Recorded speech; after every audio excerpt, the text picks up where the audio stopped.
Yes. Kuva isi yabaho intambara ndetse n'imiryane ni ikintu cagize uruhare rukomeye mu mibereho y'abantu haba mu gihe c'abakurambere bacu bakoresha intwaro za gakondo ukageza ku bami n'abatware bo hambere ya Yesu ndetse na nyuma yabo. Yewe biranasa nkaho gutsinda intambara cyangwa gutsindwa kw'intambara kwa benshi ariko kwaganye uko isi imeze kuri none. Ibi birumvikana ko utsinze intambara ari igomba kugena imibereho y'abantu ndetse akanaberekeza aho ashaka. Ibi byarakomeje kugeza isi dutuye ikomeje gutera imbere, ari nako uburyo bw'intambara nabwo bukomeza kuvugururwa, haba ku ntwaro zikoreshwa mu ntambara, amayeri y'intambara ndetse n'irindi koranabuhanga rigamije korosha urugamba.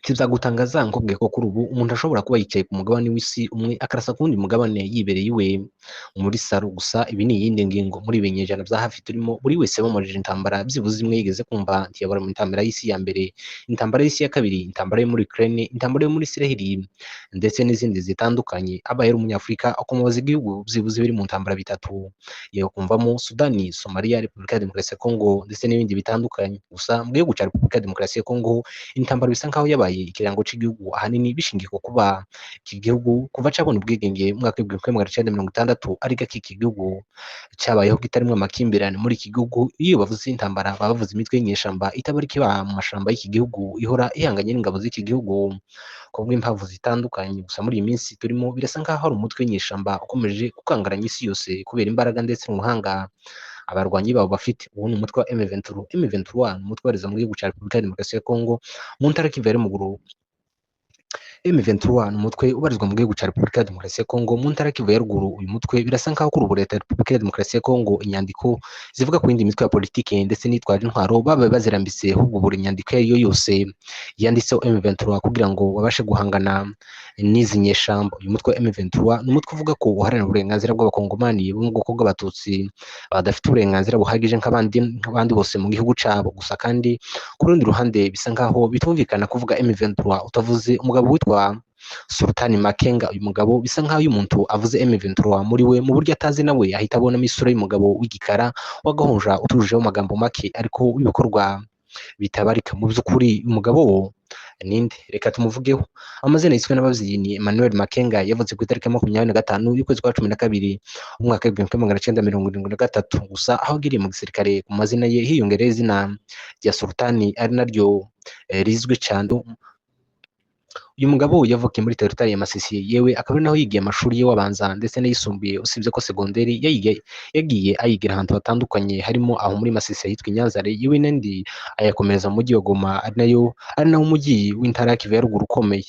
Aha muri segonderi yahize math physique nubwo yaje kubivamo atarangije, nyuma y'uko afashe umwanzuro wo kwinjira igisirikare cy'inkotanyi mu mwaka w'igihumbi kimwe magana cyenda mirongo icenda carahitwa na Kivale muri Uganda. Aha yafatanyije n'ingabo za FPR inkotanyi kugeza bafashe ubutegetsi mu mwaka w'igihumbi kimwe magana cyenda mirongo icenda na kane, ari naco gihe yongeye gusubira muri Repubulika ya Demokarasi ya Kongo. Aha naho yashikiye mu zindi ntambara zo muri Kongo zirimo intambara ya Kongo ya mbere yabaye mu mwaka w'igihumbi kimwe magana cyenda mirongo icenda na karindwi yakuye ubutegetsi bwa Perezida Mobutu, ndetse n'iya kabiri yabaye mu mwaka w'igihumbi kimwe magana cyenda mirongo icenda n'umunani kugeza mu mwaka w'ibihumbi bibiri na gatatu, ari nayo yasize Kabila yarashwe n'abasirikare bamurindaga agatsimburwa n'umuhungu we Joseph Kabila wayoboye Kongo kugeza mu mwaka w'ibihumbi bibiri na 18. Bibutse ko Sultani Makenga yavuye mu ngabo za FPR inkotanyi afite ipeti rya sergeant. Gusa nyuma y'uko ingabo z'u Rwanda zisubiye mu Rwanda nyuma yo gukora ubutegetsi bwa Mobutu, Makenga yabaye mu gisirikare cya Repubulika ya Demokarasi ya Kongo iminsi mike.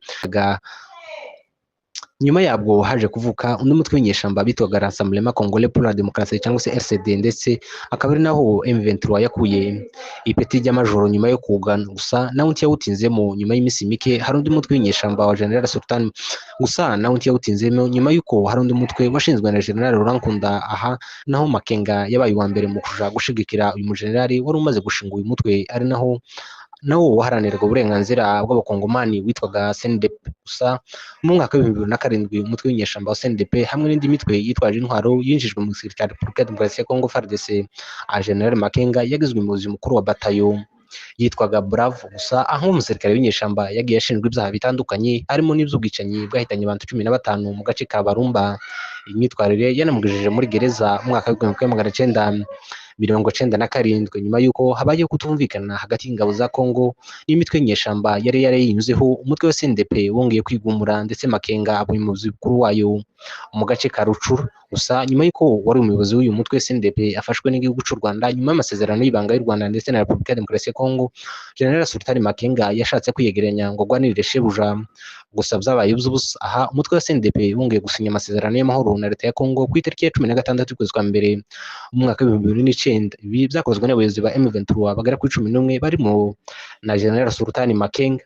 Aha Makenga yahise agirwa umuyobozi mukuru ushinzwe kurwanya umutwe w'inyeshyamba wa FDLR muri Walikale ndetse no muri Masisi mbere y'uko yoherezwa muri Kivu y'Amajyepfo agirwa umuyobozi mukuru w'ibikorwa bya gisirikare muri iyi ntara. Gusa ibi byakozwe n'abayobozi ba M23 bagera kuri 11 barimo na Sultani Makenga. Aha Makenga yahise agirwa umuyobozi mukuru ushinzwe kurwanya umutwe w'inyeshyamba wa FDLR muri Walikale ndetse no muri Masisi mbere y'uko yoherezwa muri Kivu ya ruguru muri Kivu y'Amajyepfo agirwa umuyobozi w'ibikorwa bya gisirikare muri aka gace. Gusa imikoranire y'ingabo za leta ya Congo FARDC ndetse n'inyeshyamba za CNDP yongeye kuzamo agatotsi. Ibi byatumye abarwanyi ba CNDP bongera kwigumura.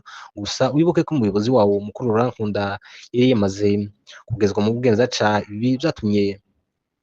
Ibi byatumye muri uyu mutwe habamo amakimbirane hagati ya General Sultani Makenga ndetse na Bosco Ntaganda washakaga gusimbura Laurent Nkunda. Ibi byatumye haba kutumvikana kuri abo bayobozi ndetse bigeza no ku ntambara yahanganishije abarwanyi ba CNDP, bamwe bari ku ruhande rwa General Sultani Makenga ndetse abandi bayobowe na Bosco Ntaganda. Gusa biciye ku masezerano uyu mutwe wasinyiye ku itariki ya 23 y'ukwezi kwa gatanu umwaka wa 2012, aha ari naho izina M23 ryavuye. General Sultani Makenga yongeye kuba umuyobozi w'uyu mutwe yungirizwa na Baudouin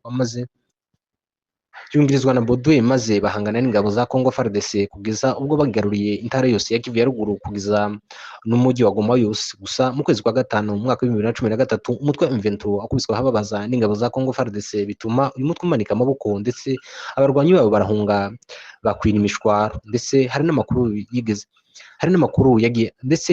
yagiye hanze ico gihe yavuga ko General Sultani Makenga yaba yararashwe. Gusa byabaye ibinyoma. Mu mwaka wa 2017 ingabo za M23 zongeye kugerageza kubura imirwano, gusa byabaye iby'ubusa kubera ko zongeye kuneshwa zongera gusubira muri Uganda zari zarahungiye mu mwaka wa 2013. Gusa birasa nkaho kuri iyi nshuro Makenga n'abasore biwe bari bararahiye kuzokora icyo ari cyo cyose kugira ngo nibagaruka bazagaragaze itandukaniro hagati ya M23 y'umwaka wa 2013 y'umwaka wa 2017 ndetse na M23 yaje twese twabonye mu mwaka wa 2021. Mu mwaka wa 2021 umutwe wa M23 wongeye kugaruka ufite imbaraga ndetse no kwihagararaho bidasanzwe, aho kuri ubu imyaka ikaba bitatu izi ngabo zihanganye n'ingabo za Congo FARDC, ingabo za FDLR Wazalendo ndetse n'ingabo za SADC zaje gufasha igihugu ca Congo guhashura umutwe wa M23. Gusa abarwanyi ba M23 nabo birasa nkaho biteguye gukora icyo cyose kugira ngo ntibakagire amaherezo nk'ayo bagize mu mwaka wa 2013 cyangwa se ya mbere yabanje. Muzo M23 ivuga ko irwanira harimo uburenganzira bw'abakongomani bo mu bwoko bw'abatutsi, aho M23 ivuga ko hadahabwa uburenganzira nk'abandi ndetse ikanavuga ko ishaka gukuraho ubutegetsi bwa Kisekedi, aho bamushinja kuba ari nyirabayazana w'urwo rugomo ruri muri Kongo, harimo ndetse no gucura impunzi z'abakongomani zitataniye mu mahanga atandukanye. Aya niyo mateka ya General Sultani Makenga. Mwakoze gufata umwanya wanyu mukadukurikirana ibiganiro byacu nakagaruka. Ciao ciao.